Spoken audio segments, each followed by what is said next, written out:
Hi friends, నేను మీ సంజీవ్ బాకి. ఎరా నీకెలా వ్యవసాయం లేదు, పాడు లేదు, వర్షం కోసం అంత ఎదురు చూస్తున్నావేంటి? ఏం లేదురా, మొన్న సింగపూర్ వెళ్ళినప్పుడు రంగురంగుల గొడుగు ఒకటి కొనుక్కొచ్చా. అది ఇప్పుడు వరకు వాడటానికి అవకాశమే రాలేదు, అందుకని చూస్తున్నా. చిన్న వర్షానికే స్కూల్ మానేస్తావా? మరి మీరేగా అంటున్నారు నాది మట్టి బుర్ర అని. మరి వర్షంలో తడిస్తే నా తల మీద ఎక్కడ మొక్కలు వస్తాయో అని భయం వేసి నేను మానేసా. రే, ఆ డాక్టర్ దగ్గరికి వెళ్తే పర్లేదు తగ్గిపోతుంది అంటే ఆ జబ్బు తగ్గిపోతుందేమో అనుకున్నాను రా. తీరా ఆయన బిల్లు కట్టలేక నా ఆశ తగ్గిపోయిందిరా. ఏమండి, మీరు తాగే మందు ఎక్కువ లేకపోతే ఈ భార్య ఎక్కువ చెప్పండి ఒకసారి. భార్య ఎక్కువే. మేము మందు తాగితే ఓన్లీ తలకే ఎక్కుతుంది, ఈ భార్యలు మాత్రం నెత్తి మీద ఎక్కి కూర్చుంటారే, అందుకే భార్యలే ఎక్కువ.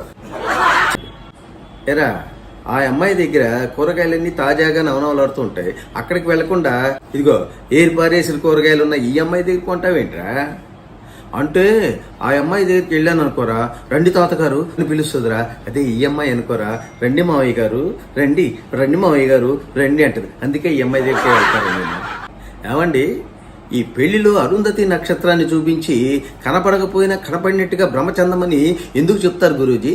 పెళ్ళైన తర్వాత నీ బ్రతుకంతా భ్రమలోనే గడపాలని ఇప్పటి నుంచే ప్రాక్టీస్ అనమాట. అందుకే కనిపించకపోయినా కనపడినట్టు భ్రమ చెందాలన్నమాట. అది సంగతి. సంజీవ్ బాకి సబ్స్క్రైబ్ చేసుకోండి.